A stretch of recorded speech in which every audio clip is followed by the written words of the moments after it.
नमस्कार बच्चों, Python classes में आपका एक बार फिर से स्वागत है। तो हमने अपनी लास्ट क्लास में क्लास 11 का चैप्टर 3 यानी कि मोशन इन स्ट्रेट लाइन चालू कर दिया था। वहां मैंने आप लोगों से डिस्कस किया था कि हम लोग फिजिक्स के कौन से फेज में अभी हम लोग अपना डिस्कशन करने जा रहे हैं। मैंने आप लोगों को बताया था कि हम लोग मैकेनिक्स डिस्कस कर रहे हैं। ओके, तो ये मैकेनिक्स का सबसे बेसिक सबसे इंपॉर्टेंट जो पोर्शन चल रहा है वो अभी वो चल रहा है जिसका नाम क्या है, काइनेमैटिक्स। ओके, तो काइनेमैटिक्स में हम लोग यहाँ पर वेलोसिटी, एक्सेलरेशन, इन सब की बात करते हैं। मोशन कैसा हो रहा है उसकी बात की जाती है, how is the motion going on. और यहाँ पे हम लोग कॉज ऑफ मोशन नहीं पढ़ते हैं, केवल हम लोग ये देखेंगे कि उनकी जो मोशन है वो कैसा पाथ फॉलो कर रहा है, क्या डिस्प्लेसमेंट होगी उसकी, velocity, acceleration, etcetera etcetera. Okay, तो यहाँ पर हमने लास्ट क्लास में पाथ, अपना डिस्प्लेसमेंट, डिस्टेंस, ये सब डिस्कस कर लिया था। अब अगला जो टॉपिक है डिस्कस करने वाला वो चालू होता है एवरेज वेलोसिटी या फिर एवरेज स्पीड से। तो हम लोग पहले देखेंगे एवरेज स्पीड या एवरेज वेलोसिटी ये होता क्या है बच्चों। ठीक है, तो एवरेज स्पीड का हम लोग पहले देख लेते हैं क्योंकि ये ज्यादा सिंपल है। एवरेज स्पीड बच्चों बोला जाता है आपका total path length upon total time travel को। ठीक है, यानी कि अगर स्पीड की बात करेंगे, एवरेज स्पीड की बात करेंगे, तो आपको लेना होगा distance, total distance. Okay, total distance upon total time को लेंगे आप लोग। ठीक है, यहाँ टोटल लगा लीजिए, total distance upon total time को लेंगे। ओके, और अगर आप एवरेज वेलोसिटी की बात करेंगे तो वहीं डेफिनेशन चेंज होकर क्या हो जाएगी, आपकी हो जाएगी टोटल, क्या हो जाएगा, डिस्प्लेसमेंट हो जाएगा, डिस्प्लेसमेंट अपॉन टोटल टाइम हो जाएगा। ठीक है, अभी जब मैं इसको पढ़ रहा था, एवरेज स्पीड को पढ़ रहा था, तब मेरे को एक डाउट होता था, मैं आप लोगों के साथ वो डिस्कस करूंगा कि जैसे देखिए हम मोशन स्ट्रेट लाइन पढ़ रहे हैं तो मैं एक स्ट्रेट लाइन ही ले लेता हूं। ठीक है, अब इस स्ट्रेट लाइन में मैंने पॉइंट 1, 2 और 3 कंसीडर किया। अभी मैं क्या करता हूं कि मैंने 1 और 0 से जब 1 तक गया तो वहां तक मेरी स्पीड मैंने मानी s1, टाइम लगा मेरे को t1। 1 से 2 जब मैं गया तब मेरे को लगा स्पीड लगी मेरे को s2 और टाइम लगा मेरे को t2। ऐसे यहां पर s3 और t3 हो गया। ठीक है, अभी क्या होता है, एवरेज स्पीड का जो फॉर्मूला होता है वो total distance upon total time होता है बच्चों। ठीक है, लेकिन मैं क्या कर देता था, मैं लेता था एवरेज स्पीड। भाई एवरेज स्पीड है तो क्या कर दो, s1 plus s2 plus s3 upon 3 कर दो, आंसर आ जाना चाहिए। नहीं बच्चों, ये आपका गलत हो जाएगा। ठीक है, कॉन्सेप्ट समझिए तभी आप लोग इसको सॉल्व कर पाएंगे। अगर आपने ऐसा कर दिया तो यहाँ गलत हो जाएगा। क्यों गलत हो जाएगा, क्योंकि यहाँ स्पीड चेंज हो रही है, स्पीड चेंज होने में एक्सेलरेशन आ जाता है, तो एक्सेलरेशन को तो हम लोग कंसीडर कर ही नहीं रहे हैं यहाँ पर अभी। ठीक है, इसीलिए जब अगर आप एवरेज स्पीड का फॉर्मूला लिखेंगे तो total distance upon total time को ही लेकर करेंगे। अब आप बोलेंगे सर टोटल डिस्टेंस हम लोग कैसे कैलकुलेट करें जबकि यहाँ पे स्पीड और टाइम ही दिया हुआ है। तो बच्चों डिस्टेंस का मैंने आपको फॉर्मूला बताया हुआ है, डिस्टेंस या फिर स्पीड का मैंने आपको फॉर्मूला बताया हुआ है। स्पीड होती है आपकी डिस्टेंस अपॉन टाइम। ओके, तो आप अगर आपको टोटल डिस्टेंस लिखना है, टोटल डिस्टेंस आप लोग कैसे लिख लेंगे, टोटल डिस्टेंस लिखने के लिए आपको लिखना क्या पड़ेगा, पहले इसमें कितना डिस्टेंस कवर हुआ, फिर इसमें कितना डिस्टेंस कवर हुआ और फिर इसमें कितना डिस्टेंस कवर हुआ। तो डिस्टेंस को आप लिख सकते हैं, डिस्टेंस को आप लिख सकते हैं स्पीड इनटू टाइम। ओके, तो आपको बस यही करना है, क्या करेंगे आप s1 t1 लिख देंगे प्लस s2 t2 लिख देंगे प्लस s3 t3 लिख देंगे, अपॉन में क्या कर देंगे t1 plus t2 plus t3, ऐसे कर देंगे। तो बेसिक जो फॉर्मूला है आपको total distance upon total time वो याद रखना है एवरेज वेलोसिटी में, बाकी सारे आपके क्वेश्चन जो है वो हो जाएंगे बच्चों। ठीक है, अब एक और टाइप का क्वेश्चन आ जाता है, दूसरा टाइप का क्वेश्चन क्या आ जाता है, आपको टाइम नहीं दिया रहेगा। ओके, आपको बोल देगा distance d1, distance d2, distance d3। अभी आप क्या करेंगे, तो आपको फिर से वही बेसिक पे जाना है बच्चों। आपको क्या करना है, आप लिखेंगे average speed equal to total distance upon total time. तो बच्चों टोटल डिस्टेंस तो आपको यहाँ पर पता है, d1 plus d2 plus d3, ये आपको वैल्यू दी होगी। कैसे दी होगी, कुछ दिया होगा भाई, 2 मीटर, 3 मीटर, 4 मीटर ऐसे करके दिया होगा, तो आप टोटल डिस्टेंस लिख देंगे। लेकिन यहाँ हमको टोटल टाइम हमको नहीं पता है, तो फिर से बच्चों वैसे ही कर देंगे। क्या कर देंगे, आप यहाँ पर टाइम लिख देंगे कि भाई टाइम जो होता है वो होता है आपका क्या, distance upon speed. Okay, time क्या होता है, डिस्टेंस अपॉन स्पीड। अब यहाँ पर हर पार्टिकुलर जो इंटरवल है उस इंटरवल में आप टाइम को देख लें कि भाई इतने दूरी में टाइम कितना रहा, इतने दूरी में टाइम कितना रहा, तो आप एक बार मैं इरेज कर देता हूं तो आपको ज्यादा अच्छे समझ में आएगा। वेट कीजिए। अच्छा तो बच्चों अब आप क्या लिखेंगे, अब आप लिखेंगे कि भाई एवरेज स्पीड का फॉर्मूला तो आपने वही लिख दिया, एवरेज स्पीड का फॉर्मूला तो आपने वही लिख दिया भाई, टोटल डिस्टेंस जो है, टोटल डिस्टेंस अपॉन टोटल क्या है, टाइम। अभी आपको क्या लिखना पड़ेगा, टोटल डिस्टेंस तो आप बोल सकते हैं d1 plus d2 plus d3, लेकिन टाइम के लिए क्या करना पड़ेगा आपको, टाइम के लिए आपने जो मैंने अभी फॉर्मूला बताया कि टाइम क्या होता है आपका, डिस्टेंस अपॉन स्पीड होता है, डिस्टेंस अपॉन स्पीड होता है, तो आप क्या लिख देंगे d1 upon s1 plus d2 upon s2 plus d3 upon s3। तो इस तरह से जो है इस एवरेज स्पीड के क्वेश्चंस की वैरायटी की जाती है। वैरायटी इसी टाइप की वैरायटी आपको मिलेगी, या तो कभी S1 D1 दे देगा, या फिर D1 D1 T1 दे देगा, या फिर S1 D1 ऐसे करके बस आपको चेंज करता रहेगा। लेकिन जो बेसिक है आपको वो हमेशा आपको याद रखना है, बेसिक हमेशा क्या रहेगा, average speed is equal to total distance upon total time. अगर ये बेसिक आप याद रखेंगे तो आप कैसा भी क्वेश्चन सॉल्व कर ले जाएंगे। मैं इसके बेस पे न्यूमेरिकल भी करूंगा आगे सॉल्व, जो आपके एनसीईआरटी वगैरह में दिया है, लेकिन जैसा जैसा आपका प्रोसीड होता जाएगा एनसीईआरटी में, जैसे जैसे प्रोसीड है उसी हिसाब से हम लोग उसी सीक्वेंस में करते चले जाएंगे। ठीक है, तो होपफुली अब आपको जो है एवरेज स्पीड तो समझ में आ गया होगा। तो बच्चों अब अगला चीज जो है एवरेज वेलोसिटी, हम लोग समझेंगे एवरेज वेलोसिटी क्या है। तो एवरेज वेलोसिटी का इसमें देखिए, एवरेज वेलोसिटी जब बोल दे तो एवरेज वेलोसिटी अगर बोल देगा तो मैंने आपको बताया कि फॉर्मूला क्या होता है, यहां पर हो जाएगा टोटल डिस्टेंस की जगह बस क्या हो जाएगा, डिस्प्लेसमेंट हो जाएगा। ओके, टोटल डिस्प्लेसमेंट हो जाएगा, डिस्प्लेसमेंट अपॉन टोटल टाइम हो जाएगा। लेकिन ये जनरली इसके जो क्वेश्चन है वो ग्राफिकल आते हैं, तो आपको इसका ग्राफिकल मीनिंग समझना होगा।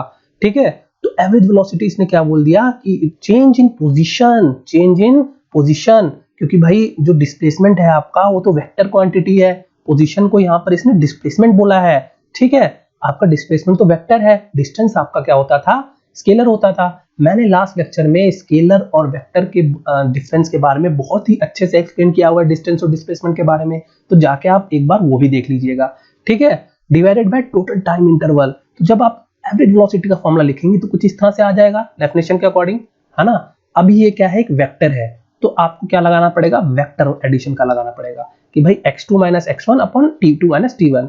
तो अगर आपको वैसे मीनिंग समझना हो, ये देखिए ये जो चीज है ना, ये तो आप किसी भी वेक्टर में अप्लाई कर सकते हैं, भले वो स्ट्रेट लाइन हो, चाहे प्लेन में हो, चाहे कुछ भी हो। ठीक है, लेकिन स्ट्रेट के लिए जब हम लोग खाली बात करेंगे तो इसका मतलब सिंपल ये है कि भाई पहले डिस्टेंस इसने x1 कवर किया, है ना, और दोबारा इसका जो डिस्टेंस है हम लोग ओरिजिन से ही लेके चलेंगे यहाँ पर हमेशा। ठीक है, वो डिस्टेंस है अगला x2, और ये डिस्टेंस जो है हमेशा हम लोग ओरिजिन से लेके चलेंगे, क्योंकि मैंने यहाँ पर बताया था कि पोजीशन मेजर करने के लिए आपको एक ओरिजिन और एंड पॉइंट की जरूरत पड़ती है। तो यहाँ पर जो एवरेज वेलोसिटी है वो कुछ इस तरह से डिफाइंड होती है कि भाई ओरिजिन से पहले x1 गया, फिर वहीं ओरिजिन से वो पहुंच गया कहां पर, x2 तक। ठीक है, हालांकि वो गया कहां से था, गया वो यहाँ इस पॉइंट से यहाँ तक गया था।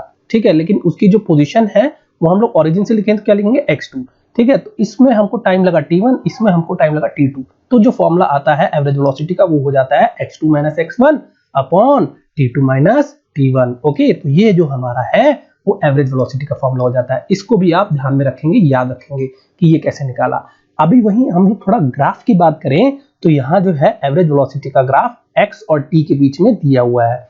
x और t बच्चों क्या है, यहाँ पर x और t जो हमारा है वो डिस्प्लेसमेंट और टाइम ग्राफ है। तो अगर वही यहाँ पर देखिए, फिर से देख लीजिए कि अगर आपको वेलोसिटी निकालनी है किसी भी xt ग्राफ में, तो xt ग्राफ का यहाँ कर्व ऐसा कुछ हमने प्लॉट कर दिया है कि भाई हर 1 सेकंड में कुछ, देखिए यहाँ पे 0 डिस्प्लेसमेंट था, फिर 2 सेकंड में इतना कुछ आया होगा, फिर 3 सेकंड में इतना कुछ आया होगा, 4 सेकंड में इतना कुछ डिस्प्लेसमेंट आया होगा। तो सारे पॉइंट्स को हमने यहाँ जोड़ दिया और ऐसा करके कुछ हमें ग्राफ मिल गया।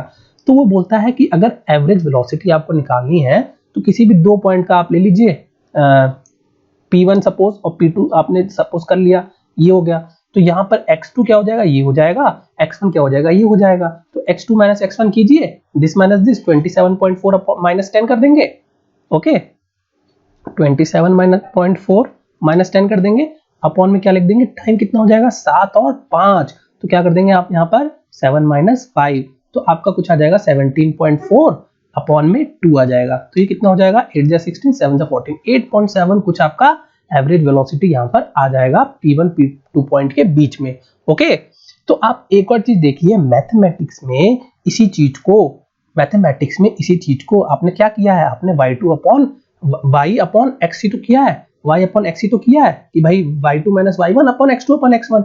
इसी को मैथ्स के टर्म में स्लोप बोला जाता है। क्या बोला जाता है? स्लोप। स्लोप मतलब होता है कि ये जो कर्व है, ये जो लाइन आपकी गई है P1 से P2 तक, इस लाइन का स्लोप मतलब ये टेंजेंट कितना हुआ, tan थीटा कितना हुआ। ठीक है, इस लाइन की बात कर रहे हैं हम लोग। P1 P2 पॉइंट पे जो लाइन आपकी गई, ठीक है, P1 P2 दो पॉइंट हैं, इन दोनों पॉइंट को आप जब जोड़ेंगे तो ये जो लाइन बनेगी, इस लाइन का जो स्लोप होगा, स्लोप मतलब tan थीटा, वही आपका जो होगा ट्रिग्नोमेट्री के हिसाब से स्लोप मतलब होता है tan थीटा ही जो होगा वो होगा, क्या होगा, आपका एवरेज वेलोसिटी होगा। ठीक है, अभी आप एक चीज याद रखेंगे कि ये इस लाइन का स्लोप है, क्योंकि आपको कंफ्यूजन तब होगा जब हम पढ़ेंगे इंस्टेंटेनियस वेलोसिटी। ठीक है, जब हम लोग इंस्टेंटेनियस वेलोसिटी पढ़ेंगे तब हमको ध्यान में रखना पड़ेगा कि वहां हमने किसका tan लिया है। ठीक है, यहां तो हमने इसका tan थीटा लिया है, वहां पर हम किसका tan थीटा लेंगे ये आपको ध्यान रखना पड़ेगा। तो यहाँ पर जो हमने tan थीटा लिया है वो हमने इस P1 P2 लाइन का लिया हुआ है, या फिर आप इसको बोल सकते हैं हमने इस ग्राफ के कॉर्ड का स्लोप लिया है। किसका स्लोप लिया है? कॉर्ड का स्लोप लिया है, ऐसा आप समझ लीजिए। ठीक है, कॉर्ड क्या होता है, टेंजेंट क्या होता है, ये सब भी आप मैथमेटिक्स में पढ़ेंगे। और आप एक बात ध्यान में रख लीजिए कि क्या है, फिजिक्स जो है वो साइंस है, मैथमेटिक्स जो है वो टूल है। मैथमेटिक्स समझ के, ठीक है, उसको एज अ टूल हम लोग फिजिक्स में अप्लाई करते हैं। ओके, जब तक आप मैथ्स में क्लियर नहीं होंगे तब तक आपको फिजिक्स के भी क्वेश्चन जो है वो हिलेंगे नहीं। ठीक है, तो अभी के लिए मैं अभी जो ग्राफ है मैं आगे एक साथ समराइज करके सारे ग्राफ एक एक करके डिटेल में समराइज करके भी बताऊंगा। लेकिन जैसे जैसे अभी ये टॉपिक्स आ रहे हैं तो साथ साथ में भी अगर आप थोड़ा सा ग्राफ के बारे में पढ़ लेंगे तो मुझे आखिरी में जो समरी करके मैं बताऊंगा वो बताने में थोड़ी आसानी रहेगी। इसलिए अभी के लिए आप बस इतना जाने कि P1 P2 को ज्वाइन करने के बाद जो इसका टेंजेंट बनता है, tan थीटा बनता है या स्लोप बनता है, वही हमारा क्या होता है, वो हमारा एवरेज वेलोसिटी होता है। तो होपफुली आपको यहाँ तक सब चीजें समझ में आ गई होंगी। तो एवरेज वेलोसिटी और एवरेज स्पीड को मैंने यहाँ पे बहुत ही डिटेल में आपको समझा दिया है। तो अच्छा, एक और चीज है जो मैंने लास्ट क्लास में डिस्कस नहीं करी थी, मैंने डिस्टेंस और डिस्प्लेसमेंट का कंपैरिजन तो किया था, लेकिन मैंने एक पॉइंट बताना भूल गया था कि डिस्प्लेसमेंट जो है वो आपका पॉजिटिव हो सकता है, जीरो हो सकता है और नेगेटिव भी हो सकता है, क्योंकि ये वेक्टर है। वहीं डिस्टेंस जो होता है, डिस्टेंस हमेशा जीरो हो सकता है या पॉजिटिव हो सकता है, वो नेगेटिव नहीं हो सकता। क्योंकि नेगेटिव इसलिए नहीं हो सकता क्योंकि वो डायरेक्शन पे डिपेंड ही नहीं करता है। नेगेटिव कब होता है बच्चों? जब हमने बोला ना कि हमारा जो ओरिजिन है उससे राइट में हम लोग पॉजिटिव डिस्टेंस ले रहे हैं, उसके लेफ्ट में हम लोग नेगेटिव डिस्टेंस ले रहे हैं, नेगेटिव डिस्प्लेसमेंट ले रहे हैं। ठीक है, तो जब डायरेक्शन आप डिफाइन किए हो तभी तो आप नेगेटिव पॉजिटिव बोल रहे हो, लेकिन डिस्टेंस में हम लोग डायरेक्शन का कोई मतलब ही नहीं रह जाता, केवल हम मैग्नीट्यूड देखते हैं। क्या देखते हैं? मैग्नीट्यूड। चाहे आप इधर जाए चाहे इधर जाए, आप हमेशा उसको पॉजिटिव ही लेते हैं। ठीक है, तो डिस्टेंस हमेशा पॉजिटिव या जीरो होता है और डिस्प्लेसमेंट जो होता है वो तीनों हो सकता है, जीरो, पॉजिटिव या नेगेटिव। इसी वजह से बच्चों डिस्प्लेसमेंट जो होता है वो हम लिखते हैं, क्या लिखते हैं? Displacement is always less than equal to our displacement. क्या लिखते हैं? Displacement is always less than equal to our distance. ठीक है, डिस्टेंस से हमेशा बराबर या कम होती है डिस्प्लेसमेंट। उसी तरह से इसको जब हम लोग वेलोसिटी स्पीड की टर्म में कन्वर्ट करेंगे तो आप बोल देंगे जो वेलोसिटी होती है आपकी वो भी हमेशा लेस देन इक्वल टू होगी किसके? स्पीड के। क्यों? क्योंकि स्पीड भी भाई जीरो या पॉजिटिव हो सकती है, क्योंकि यहाँ पे जो स्पीड है वो मैग्नीट्यूड है। वेलोसिटी आपकी डायरेक्शन पे डिपेंड करती है, डिस्प्लेसमेंट वाला साइन ही वेलोसिटी में आ जाता है। ठीक है, तो एक्चुअली इसका साइन नहीं आता है। हम अगर बोलेंगे कि टाइम के साथ डिस्प्लेसमेंट बढ़ रहा है तो वेलोसिटी पॉजिटिव होगी, अगर टाइम के साथ डिस्प्लेसमेंट घट रहा है तो वेलोसिटी नेगेटिव होगी। तो डिस्प्लेसमेंट का साइन तो यहाँ नहीं बोलेंगे, आप चेंज बोलेंगे, क्योंकि यहाँ पे चेंज हो रहा है। देखिए, ठीक है, तो जो चेंज हो रहा है वो वेलोसिटी, अगर डिस्प्लेसमेंट का चेंज पॉजिटिव है तो वेलोसिटी पॉजिटिव होगी, अगर डिस्प्लेसमेंट का चेंज नेगेटिव है तो वेलोसिटी नेगेटिव होगी। तो इस वजह से वेलोसिटी भी हमेशा जो होती है स्पीड के कम या बराबर होती है। ठीक है, अब आगे आ जाइए आप लोग। आगे हम लोग क्या डिस्कस करने वाले हैं? हम लोग एक क्वेश्चन देखने वाले हैं जिसमें हमको सारी चीजें निकालनी है। अब ये क्वेश्चन जब आप सॉल्व कर लेंगे ना, तब आपको कॉन्सेप्ट जो लगेगा कि हाँ भाई अब मेरे को जो है मैं रेडी हूं, मुझे कॉन्सेप्ट समझ में आ गया है। तो आप ध्यान से सुनिएगा कि ये क्वेश्चन पहले बोल क्या रहा है, ठीक है। तो बच्चों आप इस क्वेश्चन को पहले पढ़िए, क्या बोलता है ये। देखिए ये बोल रहा है a car is moving along a straight line. तो भाई chapter straight motion, straight line motion है, तो स्ट्रेट लाइन में यहाँ पे ट्रैवल करते हुए दिखाया है। से ओपी इन फिगर 3.1। भाई फिगर 3.1 कहाँ है, फिगर 3.1 यहाँ है, ठीक है। तो ओ से पहले ये पी तक जा रहा है, ओके समझ में आया। ओ से पहले ये पी तक जा रहा है, तो इसमें ट्रेवल करने में आपको टाइम लगा 18 सेकेंड, 18 सेकेंड टाइम लग रहा है। फिर ये रिटर्न कर रहा है वापस पी से क्यू में 6 सेकेंड में।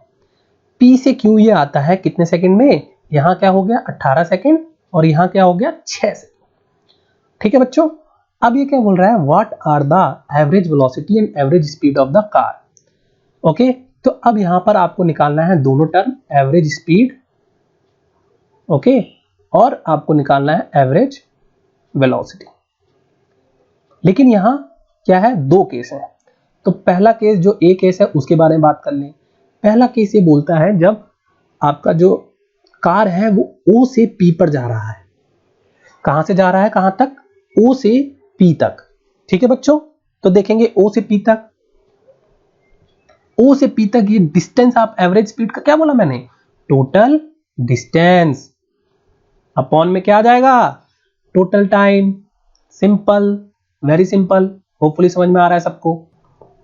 तो देखिए बच्चों पहले टोटल डिस्टेंस यहां पर क्या आ जाएगा, एक सेकेंड, टोटल डिस्टेंस कलर सही है, ओके। तो टोटल डिस्टेंस इसने ओ से पी तक कितना हो जाएगा, 0 से 360, तो मतलब 360 अपॉन में टाइम कितना लिया 18, तो आप क्या लिख देंगे 20 सेकेंड, 20 मीटर पर सेकेंड। एवरेज स्पीड क्या हो जाएगी 20 मीटर पर सेकेंड। वहीं अगर आप एवरेज वेलोसिटी बोले तो क्या होता है, एवरेज वेलोसिटी आप क्या बोलेंगे, टोटल डिस्प्लेसमेंट। क्या बोलेंगे, total displacement upon total time, ठीक है। टोटल डिस्प्लेसमेंट भी अगर आप बोलेंगे ओ से पी पर अगर आ रहा है, टोटल डिस्प्लेसमेंट भी 360 हुई, क्योंकि भाई स्ट्रेट लाइन है, स्ट्रेट लाइन जोड़ा आपने ओ से पी तक, स्टार्टिंग टू एंड पॉइंट। हम लोग अभी खाली ओ से पी की बात कर रहे हैं, ए पार्ट जो हमारा है वो ओ से पी की बात कर रहा है, हम लोग अभी क्यू पे नहीं आए हैं। यहाँ पर पहले पार्ट में खाली ओ टू पी बोला है उसने, तो ओ टू पी तो डिस्टेंस और डिस्प्लेसमेंट दोनों बराबर ही है, 360 ही है, और टाइम 18 सेकंड लग रहा है। तो आप यहाँ पे बोलेंगे कि 20 मीटर सेकंड आपका एवरेज वेलोसिटी भी आ गया, ठीक है। अब हम लोग आ जाते हैं अपने बी पोर्शन में। बी पोर्शन में बोल रहा है कि from O to P and back to Q, ठीक है। ओ से पी जा रहा है, फिर पी से बैक में कितना जा रहा है, क्यू। तो आप बोलिए कि टोटल डिस्टेंस कितना हुआ। तो टोटल डिस्टेंस बच्चों आप बताइए, ये कितना है, 360 माइनस 240, 80, ये 360 माइनस 240 कितना हो गया बताइए, 40-40 का डिस्टेंस है ना, ये 40-40 का डिस्टेंस है, तो 120 डिस्टेंस जो है वो कम हो गया, है ना। तो आप वैसे भी ले सकते हैं कि 360 माइनस 240 कर दीजिए, तो आपका कितना आ जाएगा, 60 और 60 120, ऐसे भी आ जाएगा। नहीं तो आप ऐसे बोलिए कि 40-40 का है तो 3 बार है तो 43 जा आप क्या बोल देंगे 120 मीटर, तो 120 मीटर और ये ट्रेवल कर गया, तो आप क्या बोलेंगे, टोटल डिस्टेंस आपका 360 प्लस 120 हो जाएगा।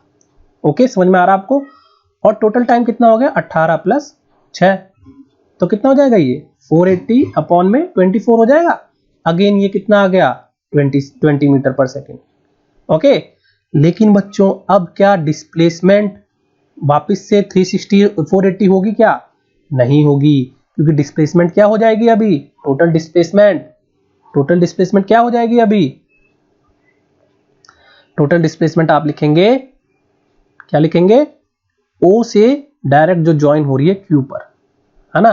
तो कितना है ये डिस्टेंस, आप बोलेंगे कि 360 माइनस 120, 360 माइनस 120 क्यों, क्योंकि ये जो डिस्टेंस है ये 120 का डिस्टेंस है, और ये पूरा डिस्टेंस जो 360 है, तो ये जो डिस्टेंस अगर आपको निकालना है तो क्या लिखेंगे आप, 360 में से 120 माइनस कर दिया तो ये बच जाएगा क्या, तो आप लिखेंगे 360 माइनस 120, यानी कि क्या हो जाएगा 240 मीटर। आपका डिस्टेंस क्या है, OQ डिस्टेंस जो है वो आपका 240 हो जाएगा। तो टोटल डिस्प्लेसमेंट अभी क्या हो गया, 240 हो गया, और टोटल टाइम अभी क्या हो जाएगा, टाइम तो भाई टाइम थोड़ी सब्ट्रैक्ट होता है, टाइम तो बढ़ता चला जाता है, है ना। आप यहाँ O से P पे गए, फिर P से Q आए, टाइम तो बढ़ता ही चला गया ना, लेकिन डिस्प्लेसमेंट जो है, डिस्प्लेसमेंट आपकी वेक्टर क्वांटिटी है, इस वजह से स्टार्टिंग से एंड को जब जोड़ा तो वेक्टर जो है वो तो उतना ही है, 240 हो जाएगा, घट जाएगा, है ना। स्टार्टिंग से एंड पोजीशन आप देखेंगे ना डिस्प्लेसमेंट के लिए, तो ओके, तो आप क्या लिखेंगे 240 अपॉन टाइम वही है 24, तो अभी क्या हो जाएगा आपका, ये हो जाएगा 10 मीटर पर सेकेंड, क्योंकि यहाँ पे हमने डिस्प्लेसमेंट लिखा और यहाँ हमने क्या लिखा, डिस्टेंस लिखा। डिस्टेंस खाली क्वांटिटी ऐड करनी होती है, डिस्प्लेसमेंट में हमको स्टार्टिंग और एंड पॉइंट को देखना होता है, ठीक है। तो होपफुली ये न्यूमेरिकल भी आप लोगों को समझ में आ गया है।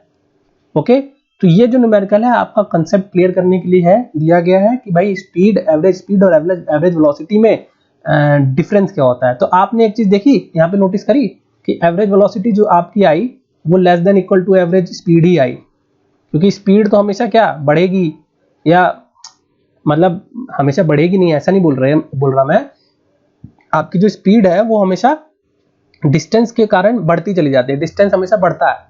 और डिस्प्लेसमेंट क्या है, वो पॉजिटिव भी हो सकता है, जीरो भी हो सकता है, नेगेटिव भी हो सकता है, तो खाली स्टार्टिंग और फिनिश पॉइंट पे डिपेंड कर रहा है, इस वजह से लेस देन इक्वल टू आपकी ये आती है। ओके, तो यहाँ 10 मीटर पर सेकंड, 20 मीटर पर सेकंड, और 20 और ये 20 दोनों 20 आ गया। होपफुली आप लोगों को समझ में आया है, जो मैंने अभी ये एग्जांपल दिया, ये एनसीईआरटी का एग्जांपल है, ठीक है। अगर आप ये नोट्स लेंगे और ये सब सॉल्व नहीं भी मिलेगा तब भी घबराने की जरूरत नहीं है, क्योंकि एनसीईआरटी में इसको सॉल्व में दिया हुआ है। ओके, अनसॉल्व भी हम लोग कुछ क्वेश्चन डिस्कस कर लेंगे जब ये चैप्टर हो जाएगा, चैप्टर फिनिश होने के बाद। अभी जैसा जैसा एनसीईआरटी अपना सॉल्यूशन जो है, अपने सॉल्व वाले जो क्वेश्चन दे रहा है, वो इसीलिए देता है कि अब तक जो आपने पढ़ा वो कॉन्सेप्ट आपको समझा कि नहीं समझा, इसी वजह से मैं अभी उसी सीक्वेंस को फॉलो करते हुए आपको समझा रहा हूँ। ओके, होपफुली आपको सब समझ में आ रहा है, और अगर आपको समझ में आ रहा है तो सब्सक्राइब कीजिए चैनल को, हमारी वीडियो को लाइक कीजिए। अगर कोई डाउट होता है तो उसको कमेंट बॉक्स में लिखिए, हम लोग जरूर आप तक पहुंचेंगे। Thank you.